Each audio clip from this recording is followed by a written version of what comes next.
आज के सभा में जिन्होंने सभा का जिस सभा को वो कंडक्ट किया वो रिस्पेक्टेड जस्सल साहब, हमारी महिला नेता, आशा वर्कर्स में काम करने वाली और अन्य respected guest on the dais और उपस्थित भाई और बहनों। आपको हिंदी तो समझती होगी, समझती ना? मुझे पंजाबी नहीं समझती ज्यादा। तो यह सभी प्रकार के लोग आज के सभा में उपस्थित है। ऑर्गेनाइज सेक्टर के भी है, चाहे वो रिटायर्ड हो चाहे वो वर्किंग हो, वो भी बड़े पैमाने पर उपस्थित है। और अनऑर्गेनाइज सेक्टर जिसको हम आशा वर्कर्स, आंगनवाड़ी सेविका, आंगनवाड़ी मददनीस और अन्य कंस्ट्रक्शन वर्कर्स, ये अनऑर्गेनाइज सेक्टर में आते हैं। ये देश में जो अनऑर्गेनाइज सेक्टर है उनकी संख्या 93% है। और जो हम संगठित क्षेत्र में, चाहे वो मेडिकल हो, इलेक्ट्रिसिटी बोर्ड हो, बैंक हो, रेलवे हो, इसमें काम करने वालों की संख्या 7% है। तो हम हमारी बात यदि करते हैं संगठित क्षेत्र की, बाबा साहब के नाम पर उनका कारवा आगे लेके जाना चाहिए। हर ऑर्गेनाइजेशन प्रयत्न करती है।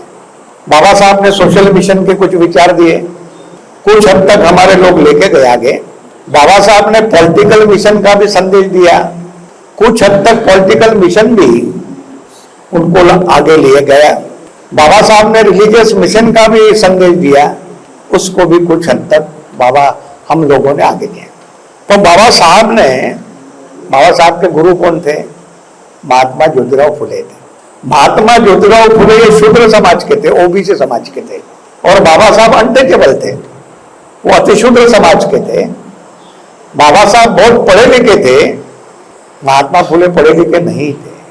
तो महात्मा ज्योतिराव फुले ने 24 सितंबर 1873 को, 24 सितंबर 1873 को सत्यशोधक मूवमेंट की स्थापना की।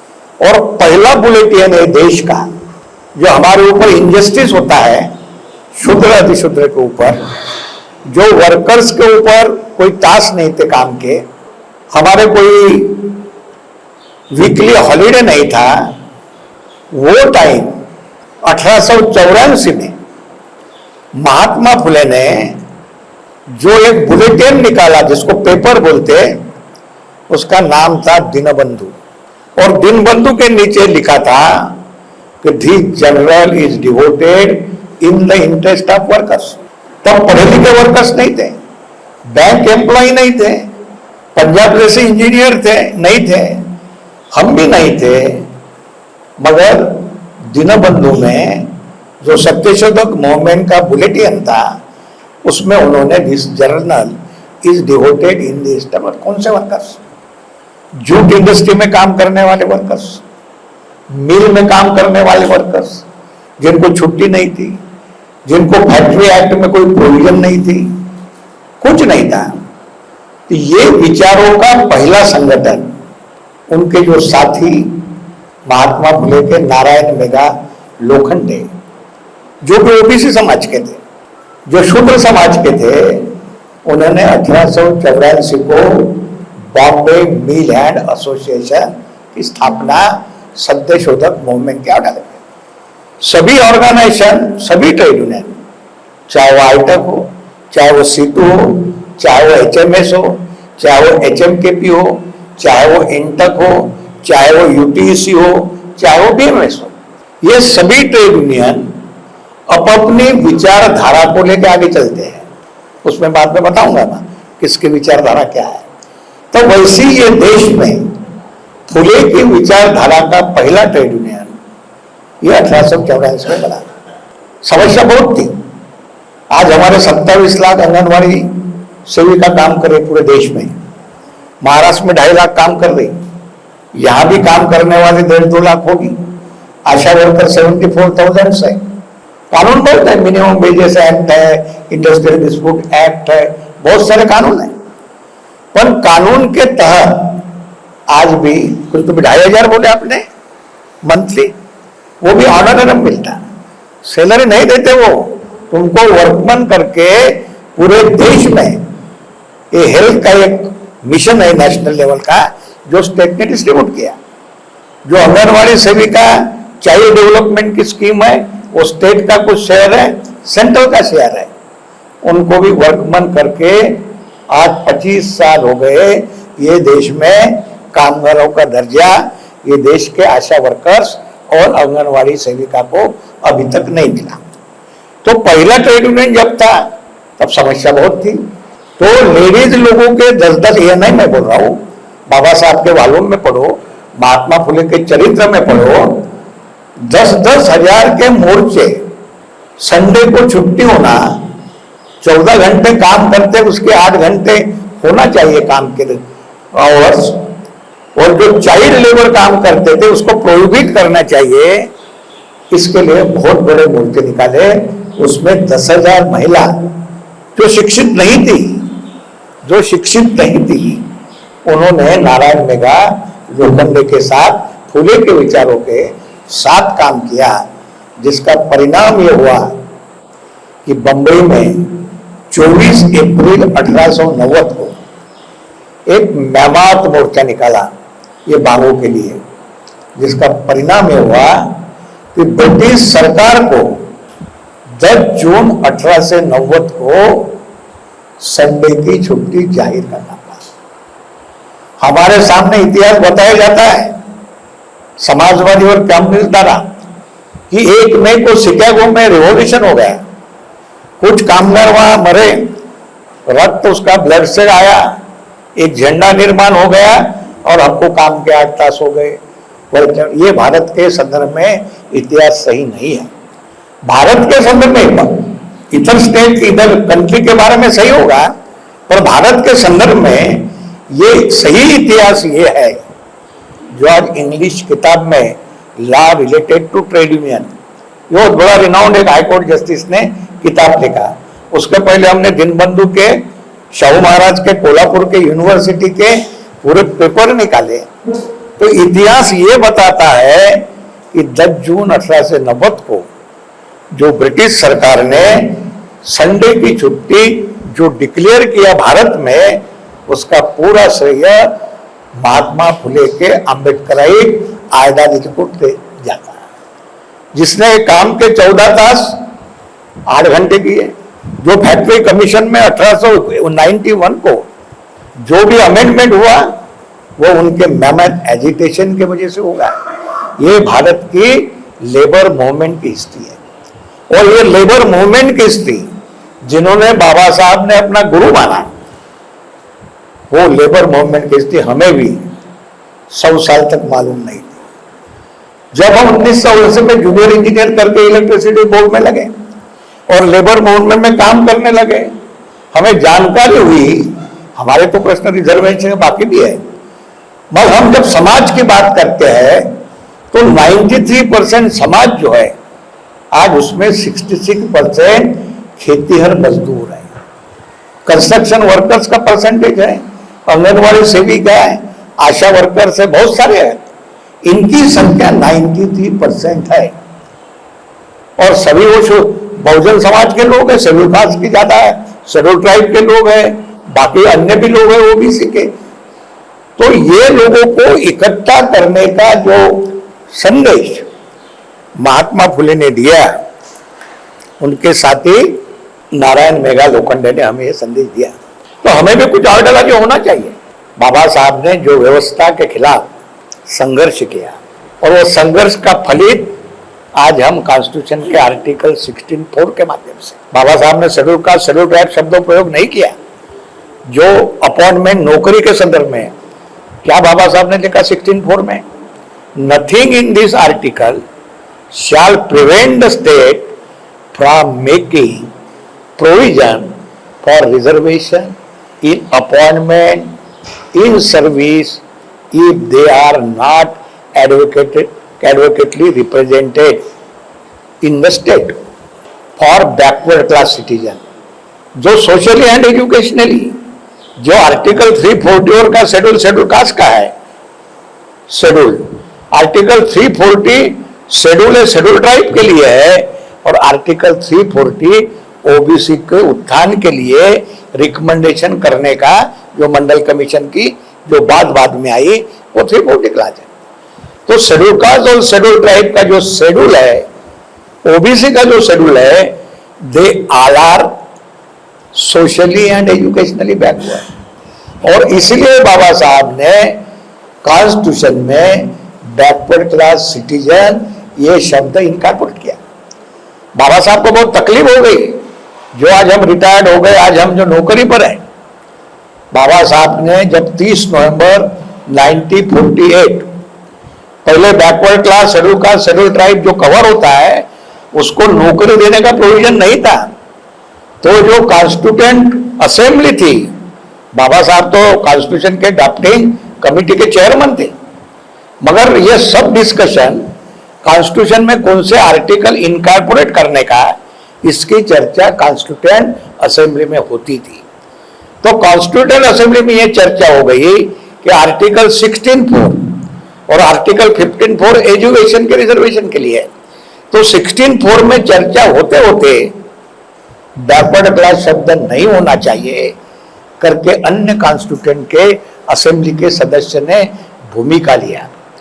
तो आप आज भी पढ़ो, 30 नवंबर 1938 का 1948 का बाबा साहब का कॉन्स्टिट्यूएंट असेंबली का बड़ा स्पीच है कि why I have corporated the backward class word include the schedule caste and tribe for representation in the service in the constitution.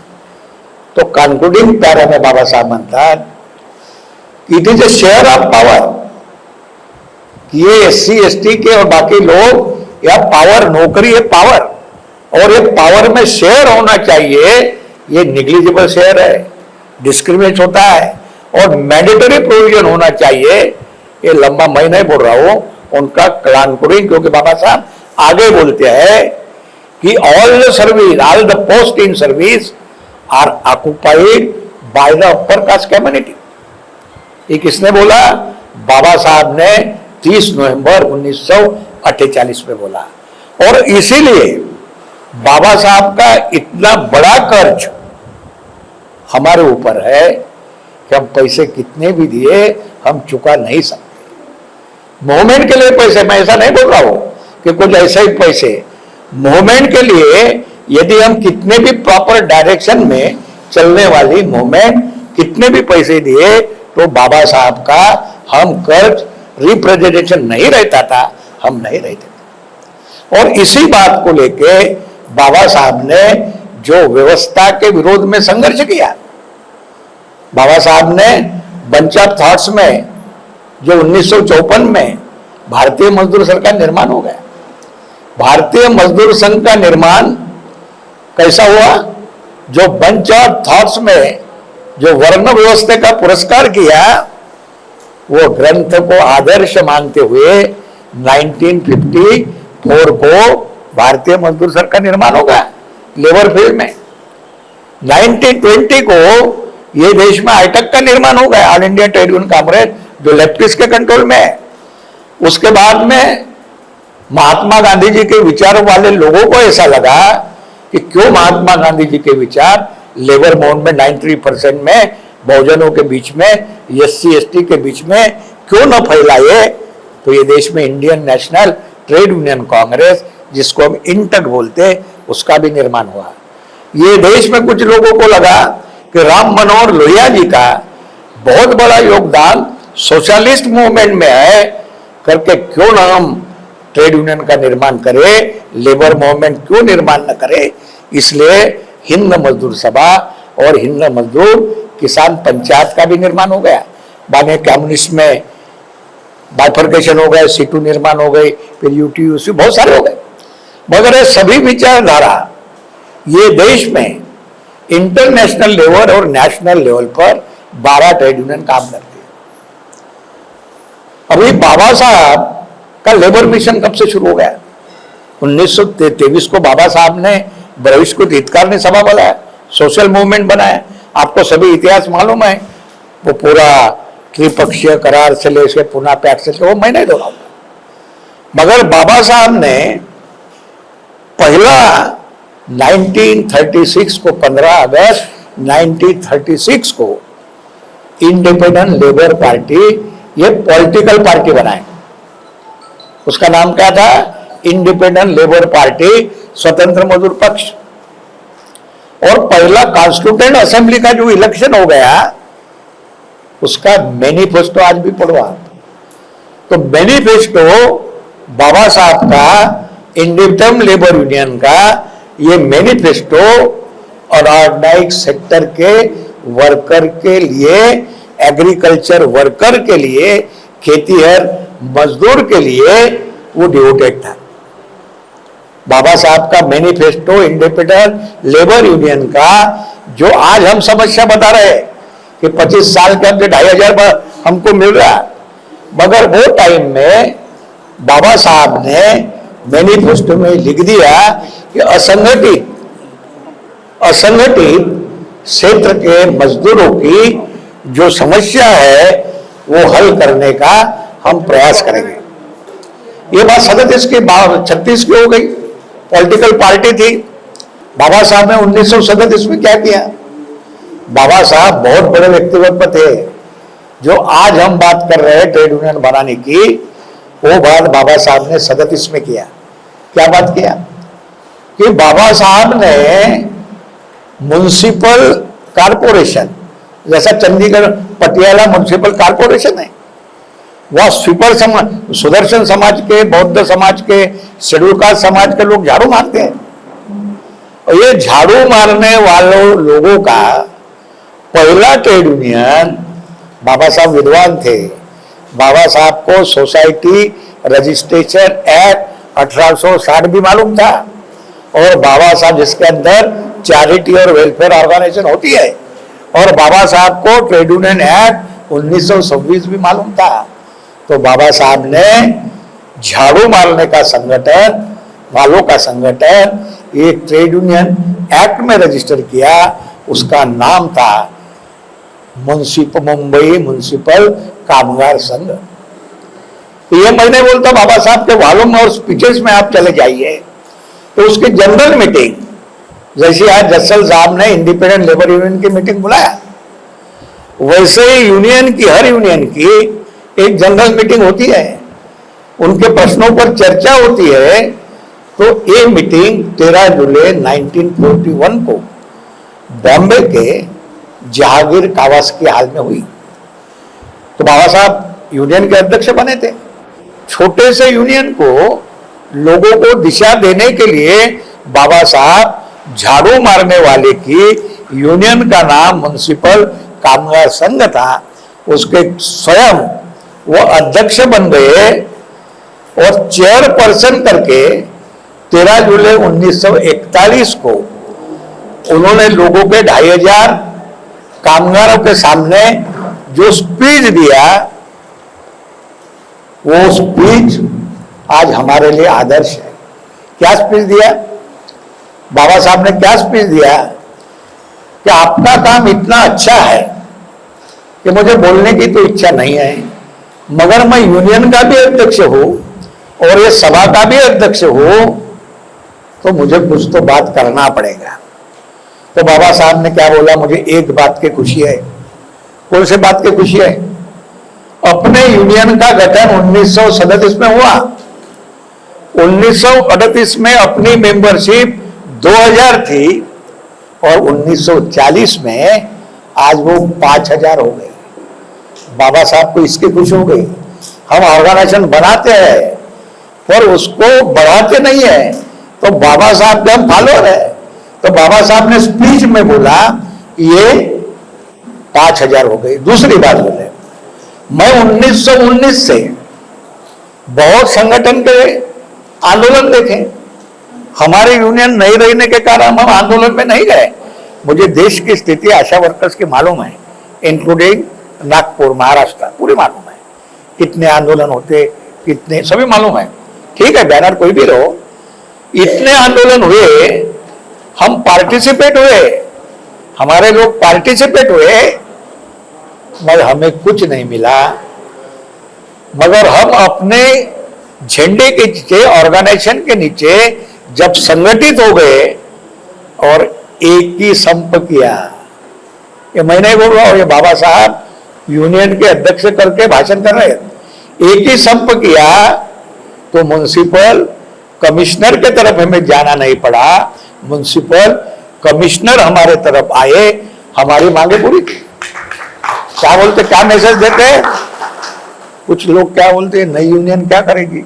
बाबा साहब की तो नई यूनियन थी, 1920 से तो आज तक चल रही थी।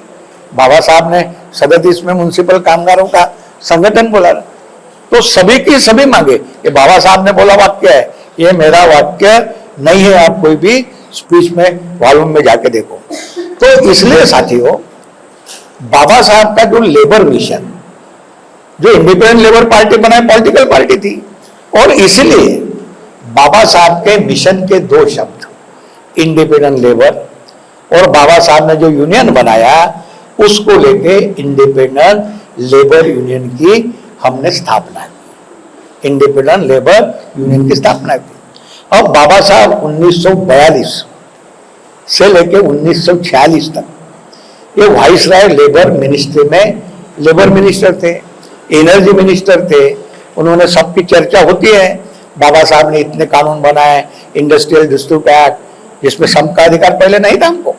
1938 में जब बाबा साहब कॉन्स्टिट्यूएंट असेंबली में डिबेट करते थे, तब मीन ओनर ने विरोध किया था बाबा साहब को कि कामगारों का सम का अधिकार नहीं रहना चाहिए। वही बाबा साहब है जो कॉन्स्टिट्यूएंट असेंबली में स्टैटिस्टिकली प्रूव किया कि इतने स्ट्राइक हो गए, इनके मैंडेट लॉस हो गए, तो भी कोई मिल ओनर का नुकसान नहीं हुआ। और इसके कारण इंडस्ट्रियल डिस्प्यूट एक्ट में 1947 में त्रिपक्षीय डिस्कशन, यदि ट्रेड यूनियन में, यदि रजिस्टर्ड ट्रेड यूनियन है, वो गवर्नमेंट को मांगे करती है, तो यूनियन को भी बुलाना पड़ेगा, गवर्नमेंट मैनेजमेंट को भी बुलाना पड़ेगा, और लेबर कमिश्नर का एक प्रतिनिधि भी बुलाना पड़ेगा। तो वो टाइम बाबा साहब ने इंटरनेशनल लेबर ऑर्गेनाइजेशन, जिसको ILO बोलते हैं, और इंडियन लेबर ऑर्गेनाइजेशन, जो इंडियन लेबर ऑर्गेनाइजेशन खेती और मजदूर को कितने वेजेस मिलना चाहिए, आंगनवाड़ी सेविका 14 साल से काम कर रही है, 20 साल से काम कर रही, आज उनको 6,500 रुपए मिल रहे। आशा वर्कर्स, ये बहुत दिनों से काम कर रही, आज उसको वर्कमैन का दर्जा नहीं है, 2,500 रुपए मिल रहे। 27 लाख आंगनवाड़ी सेविका को वर्कमैन का दर्जा नहीं है, 6-7 हजार पगार 25 साल के लिए होगा। तो इसकी चर्चा कौन करते हैं नेशनल लेवल पर? ये सेंट्रल लेवल के मुद्दे हैं, स्टेट से रिलेटेड है। केरला में कुछ अभी आशा वर्कर्स, मैं अभी केरला में, हमारे लोग जाके आए परसों, केरला में कुछ बढ़ाया उन्होंने, ऑनरेरियम कुछ बढ़ाया। तो ये साथियों, बाबा साहब की रिकमेंडेशन की वजह से आज 12 विभिन्न विचारधाराओं की, जो मैंने आपको बताया, जो व्यवस्था के खिलाफ बाबा साहब ने संघर्ष किया, वो व्यवस्था को मानने वाली ट्रेड यूनियन तुम्हारे हमारे बीच में है। एक स्टैटिस्टिकल प्रसिद्ध हो गया कि हमारे रिजर्वेशन बेनिफिशियरी, जिनको आर्टिकल 16(4) से रिप्रेजेंटेशन मिला नौकरी में, आर्टिकल 16(4)A में रिजर्वेशन इन प्रमोशन का अधिकार मिला, वो लोग साल के 114 कोटि, कौन लोग? जो रिजर्वेशन बेनिफिशियरी है, जो खुद को पढ़े लिखे समझते हैं, खुद को बुद्धिमान समझते हैं, बुद्धिजीवी समझते हैं, वो लोग बाबा साहब ने जो विचारों के विरोध में संघर्ष किया, वो विचारों के ट्रेड यूनियन में 114 कोटि रुपए देते हैं, साल के देते हैं, साल के देते हैं, जो जिसके विरोध में बाबा साहब ने संघर्ष किया। ऐसी परिस्थिति लेबर मूवमेंट में रख के क्या हम सोशल और पॉलिटिकल मूवमेंट में कामयाब हो सकते हैं? ये कॉन्ट्रडिक्शन है, कॉन्ट्रडिक्शन दूर करना पड़ेगा हमको। हमारा जो पढ़ा लिखा आदमी है, यदि BMS का स्टैटिस्टिकल ऐसा है कि 1920 में आईटक का निर्माण हो गया, उसके पहले इंटक का निर्माण हो गया, और सबसे आखिरी में BMS का निर्माण हो गया, जो RSS के गोरवलकर गुरुजी के बंच ऑफ थॉट्स के ग्रंथ को आधार मान के, उसकी 1 नंबर का ट्रेड यूनियन है, जिसके अगेंस्ट में बाबा साहब ने संघर्ष किया कि झाड़ू मारने की ट्रेड यूनियन बनाया, हमने ख्याल नहीं दिया।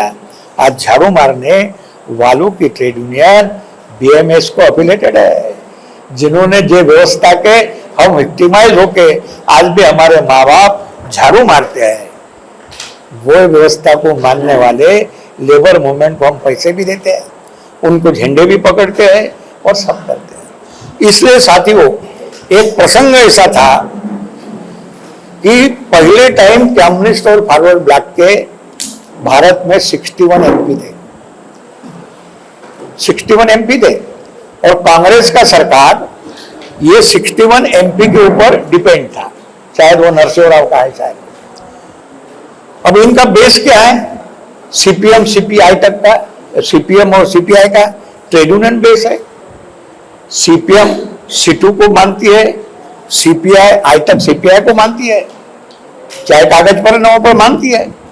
और यदि आंगनवाड़ी सेविका को रेगुलर वर्कमैन का दर्जा करके उनको सर्विसेज में एब्सॉर्ब करने के लिए 61 एमपीज ने यदि गवर्नमेंट को कंपेल करते तो गवर्नमेंट की हिम्मत नहीं थी। जब इनके ऊपर सरकार थी, आशा वर्कर्स की भी डिमांड आज की नहीं है, वो टाइम की डिमांड है। यदि ये लोगों ने सरकार को बोलते कि हमारा ये असंगठित क्षेत्र का लेबर है, इसको हमने इसको रेगुलर करो, इसको आधा मत दो, इसको सैलरी दे दो, इसको क्लास 4 क्लास 3 का दर्जा दो। क्लास 3 में सुपरवाइजर के हमारी आंगनवाड़ी सेविका बहुत पढ़ी लिखी है, और आज भी वही संघर्ष की परिस्थिति है। तो वो बाबा साहब का एक वाक्य मुझे याद आता है, जब बाबा साहब 11, 12, 13 फरवरी 1938 को न पढ़े लिखे लोग रेलवे के ज्ञानमन, उसके परिषद का नाम था अनटचेबल रेलवे ज्ञानमन कॉन्फ्रेंस, 2 दिन की थी। बाबा साहब मेन वक्ता थे। तो बाबा साहब पूरे 20,000 रेलवे के ज्ञानमन पूरे इकट्ठा हुए थे देश के। बाबा साहब क्या हमें मैसेज देते? उन्होंने एक पत्रक भी निकाला था कि हम इतना काम करके हमको मुआवजा नहीं मिलता, हम अनटचेबल होने के कारण हमें ट्रीटमेंट भी अच्छी नहीं मिलती, तो बाबा साहब हमें उचित मार्गदर्शन करे। तो बाबा साहब का मार्गदर्शन का हमने 3-4 लैंग्वेज में किताब प्रसिद्ध किया, ओरिजिनल भाषण। वहां बाबा साहब क्या बोलते हैं कि जो क्लास स्ट्रगल की बात करते हैं, जो कैपिटलिज्म के अगेंस्ट में हमेशा बात करते हैं, उनको ये जानकारी नहीं कि भारत में दूसरा एनिमी ही ब्राह्मणिज्म है। वो निगेट समता, न्याय एंड बंधुत्व। और भारत में कामगारों के 2 शत्रु है, एक शत्रु है कैपिटलिज्म जिसको भांडवलशाही बोलते हैं, और दूसरा शत्रु है ब्राह्मणिज्म जो तुमको इक्वलिटी निगेट करता है। और जितना मैं आज तक कम्युनिज्म की मंडली भांडवलशाही के कैपिटलिज्म के खिलाफ जोर जोर से भाषण करती, पर ब्राह्मणिज्म के खिलाफ करती नहीं। आज वो भाषण का परिणाम आज दिख रहा है कि ब्राह्मणिज्म का पुरस्कार करने वाली भारतीय मजदूर संघ 1 नंबर पर है। यदि लेफ्टिस्ट मूवमेंट जो सर्वहारा कामगारों का प्रतिनिधित्व करने का दावा करती थी, जो हिंदू मजदूर सभा जो दावा करती थी, जो महात्मा गांधी के विचारों की ट्रेड यूनियन ये दावा करती थी, मगर ब्राह्मणिज्म के खिलाफ नहीं बोलने के कारण, और हमारा मैसेज, फुले का मैसेज, फुले ने जब पुणे जिला में 50 खेतिहर मजदूर का एक मोर्चा निकाला था, 50 खेतिहर मजदूर के सामने मिनिमम वेजेस नहीं मिलते थे, भाषण करते हुए महात्मा फुले बोलते हैं तुम्हारे 2 एनिमी है। तो एक तो शाहूकारशाही, खेड़े में क्या बोलते थे, देहातों में भांडवलदार को शाहूकार बोलते थे, एक शाहूकारशाही और ब्राह्मणिज्म को भटवादी बोलते थे। तो तुम्हारे 2 शत्रु है, एक शाहूकारशाही और दूसरी भटवादी अथरना। बाबा साहब उनके शिष्य थे। बाबा साहब ने साइंटिफिक लैंग्वेज में बोला ब्राह्मणिज्म एंड कैपिटलिज्म। तो ये हमारे गुरु का, जिसको हम मसीहा मानते हैं, जिसके वजह से आज हम बड़े बड़े पद भुगत चुके हैं और अभी भी हम नौकरी में है, इनका पहला कर्तव्य है कि हम करें। अब ये कैसा कर सकते हैं?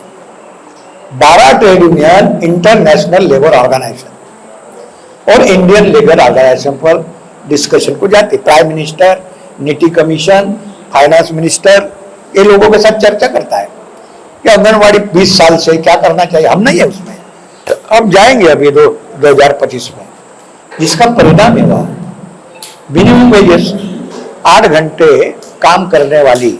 हमने एक केस लिया, आपको उदाहरण के तौर पर बताएं।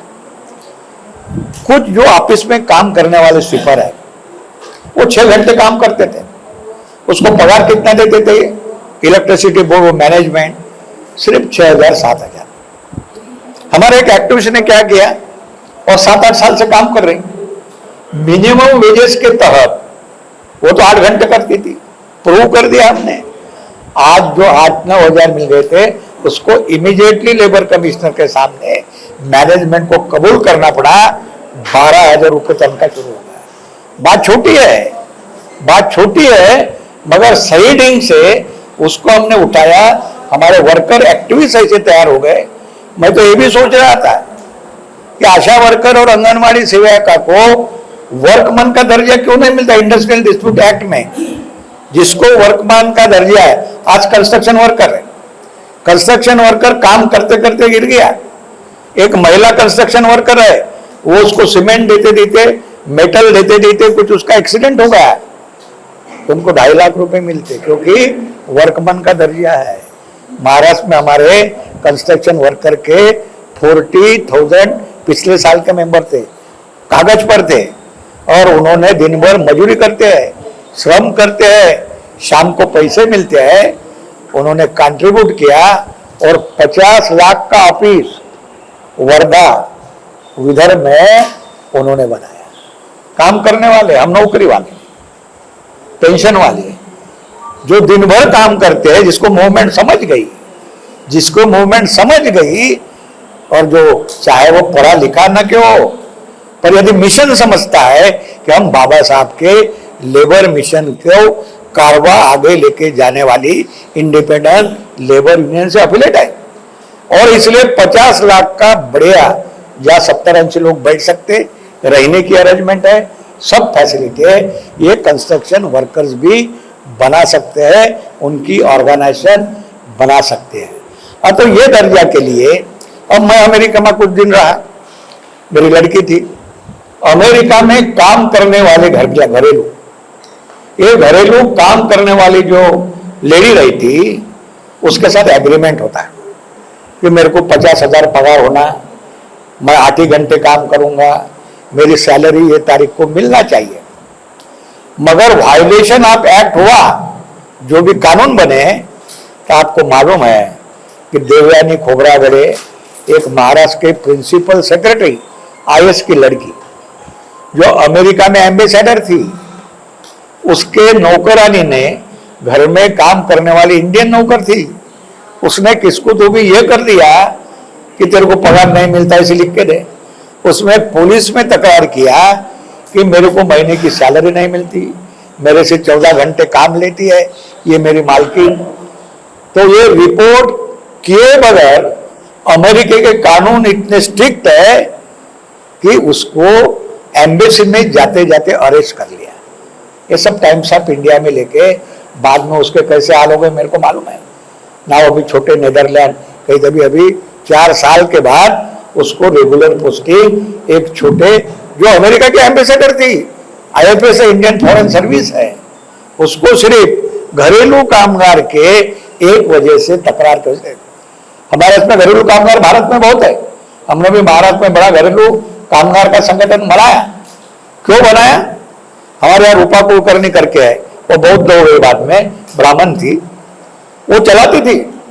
और 95 में मनोहर जोशी चीफ मिनिस्टर थे, उसने घरेलू कामगारों को पेंशन मिलना चाहिए करके सीएम की गाड़ी अड़ाई थी उसके विदर्भ मोलकरीन संगठन से।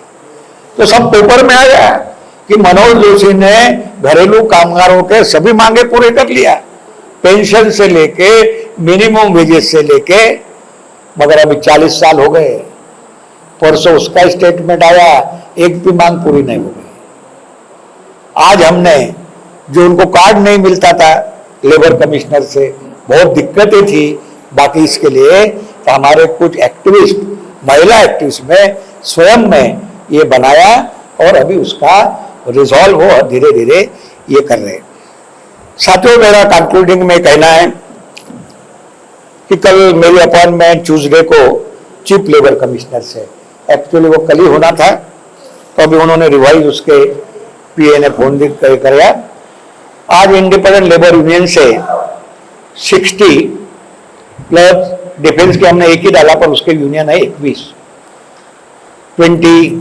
और इलेक्ट्रिसिटी बोर्ड के 9, नियर अबाउट 90 ट्रेड यूनियन ये इंडिपेंडेंट लेबर यूनियन को अफिलिएटेड है, जिसकी ऑफिशियल मेंबरशिप कोरोना के पहले ये 2.5 लाख थी, अभी कम हो गए 1.5 लाख के, आज अभी बढ़ेंगे। 2.5 लाख थी, ऑफिशियल सबमिट किया था। हमें कुछ लेटर आया था चीफ लेबर कमिश्नर का कि आप 4 स्टेट में होना चाहिए, हम 15-16 स्टेट में अफिलिएटेड यूनियन, आप 4 इंडस्ट्री में होना चाहिए, हम हैं, और तुम्हारी मेंबरशिप 5 लाख होना चाहिए। पॉलिटिक्स में 1 man 1 vote 1 value, labour movement में 1 वर्कर्स 1 वोट 1 वैल्यू, किसका भी मेंबर होना इजी नहीं है। यदि बाबा साहब का मिशन की बात करते हैं तो उसका वैल्यूएशन चीफ लेबर कमिश्नर की तरफ होता है। हमारा वैल्यूएशन हुआ था 2.5 लाख तक, अभी हमको 5 लाख करना है।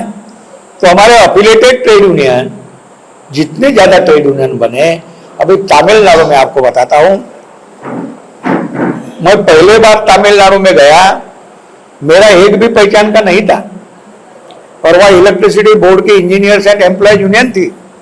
मैं उसको फोन किया, mister Subramaniam, are you ready to conduct the meeting at Chennai? बोले यस सर।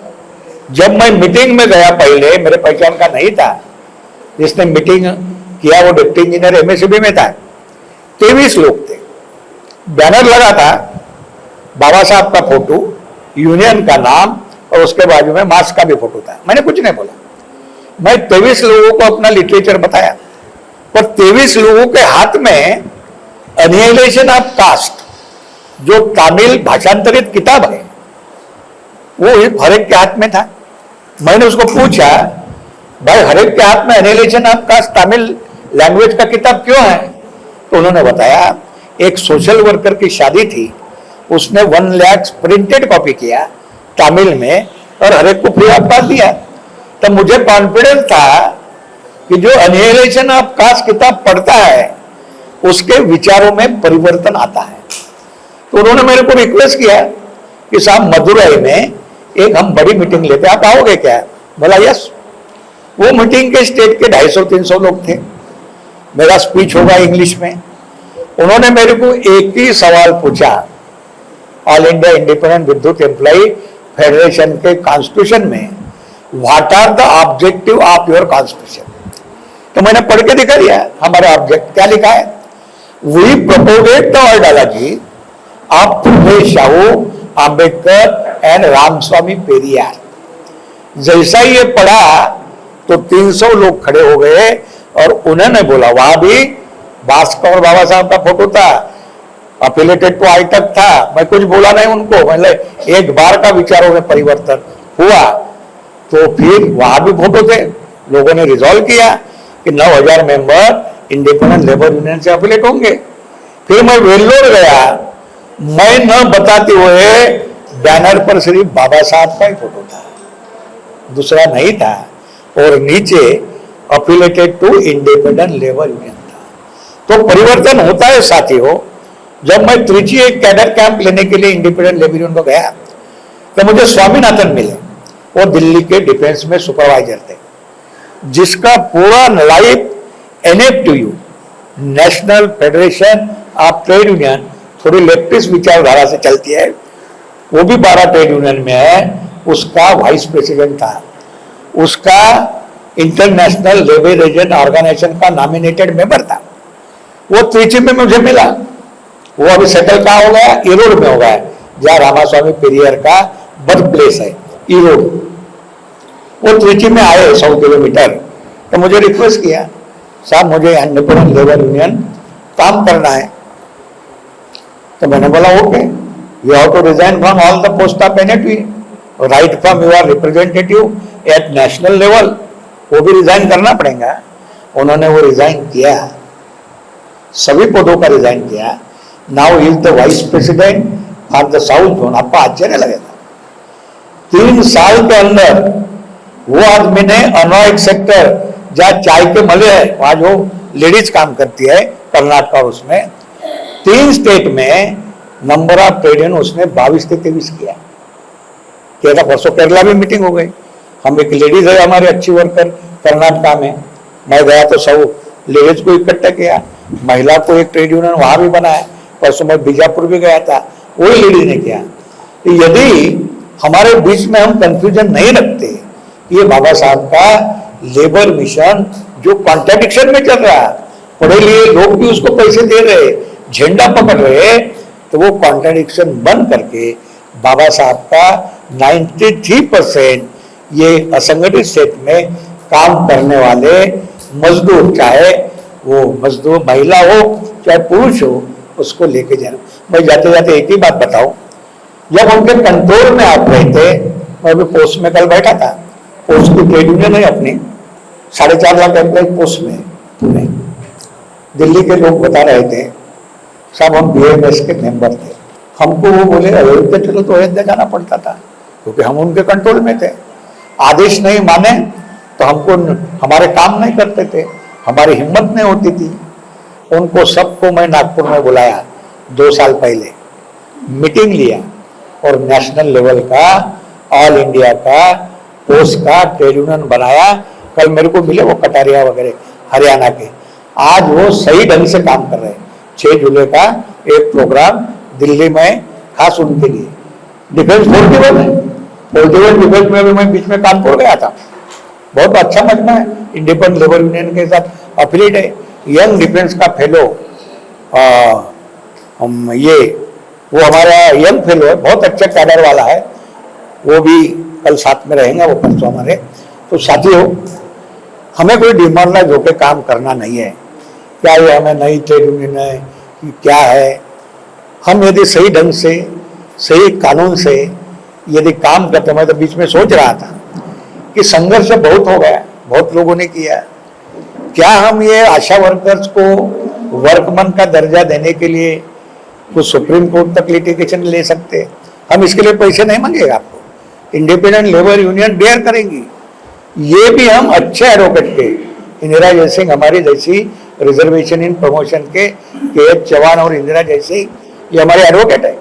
इंदिरा जयसिंह खड़े रहने के 7 लाख रुपए लेते, मैं उनसे चर्चा करूंगा, रिनाउंड वकील है वो दिल्ली की, कि 25 साल से काम करते हैं, वर्कमैन का दर्जा क्यों नहीं है? कंस्ट्रक्शन वर्कर को वर्कमैन का दर्जा है, इनको सैलरी नहीं मिलती, इनको ऑनरेरियम मिलता है, ऑनरेरियम मिलता है। ये सभी की बातों को ले मेरी एक विनती है कि पंजाब में ये सशक्त 5-10 लोगों का, चाहे रिटायर्ड हो कुछ हो, एक इंडिपेंडेंट लेबर यूनियन का एक कार्यकारिणी हो, और बाकी अन्य डिपार्टमेंट के लोग जो है हम हमेशा आते रहेंगे, तो उसका भी अलग अलग यूनियन का, जैसा भी ट्रेड ट्रांसपोर्ट का हरियाणा में बनाए, कल इरिगेशन का भी हो जाएगा, तो बनाएंगे। ऐसे मैं अपेक्षा करके अपना जो स्पीच है वो समाप्त करता हूँ।